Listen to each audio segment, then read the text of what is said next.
नमस्कार मित्रांनो, जय महाराष्ट्र। राज्याच्या राजकारणामध्ये आता मंत्रिपदाची शपथ घेतल्यानंतर राज्याच्या नेत्यांचे लक्ष लागलेले आहेत पालकमंत्री पदाची। प्रत्येकाला असं वाटतं आपला जिल्ह्याचा आपणच पालकमंत्री व्हावा, जेणेकरून आपल्या जिल्ह्यामध्ये आपल्याला कामे करण्यास सोयीस्कर जातात। तर दुसरीकडे तीन पक्ष एकत्र असल्यामुळे अनेक दिग्गजांना मंत्रिपदापासून आपली संधी हुकलेली बघावी लागलेली आहेत। तर राज्यात आता या ठिकाणी पालकमंत्री ठरत असताना अनेक बदल करण्यात आलेले आहेत। असे काही जिल्हे आहेत की ज्या ठिकाणी अजूनही वाद सुरू आहेत। दोन मंत्री, तीन मंत्री एकाच जिल्ह्यामुळे कोणाला पालकमंत्री करायचा हा प्रश्न आता तिन्ही पक्षापुढे उभा टाकलेला आहे। तर याच यादीनुसार आता बघूया कोणाकडे कोणती पालकमंत्री पद आहेत। गणेश नाईक यांना ठाणे जिल्हा हवा आहे, मात्र त्यांना मुंबईसाठी त्यांचं नाव पुढे आले आहे।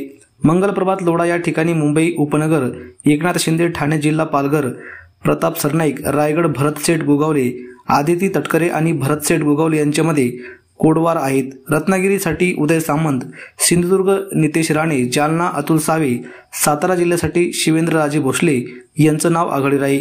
जवळपास ही यादी निश्चित आहे। छत्रपती संभाजीनगर मध्ये संजय शिरसाट, यवतमाळ अशोक वैकडे, बुलढाणा आकाश पुंडकर, संजय राठोड, नांदेड जिल्हा या ठिकाणी संजय राठोड यांचा जिल्हा बदलण्यात आलेला आहे।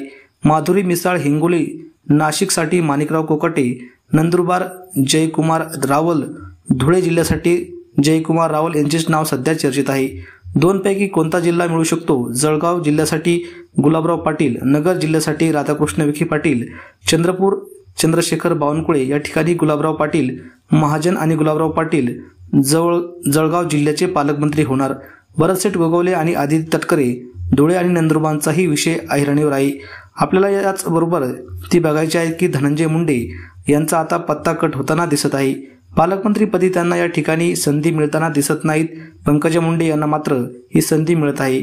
आशिष शेलार यांचा मुंबईमधून पत्ता कट होताना दिसत आहे।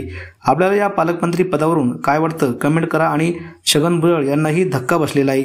तर आपल्याला याबद्दल काय वाटतं, आपल्या प्रतिक्रिया नक्की कमेंट बॉक्समध्ये व्यक्त करा। धन्यवाद। जय महाराष्ट्र।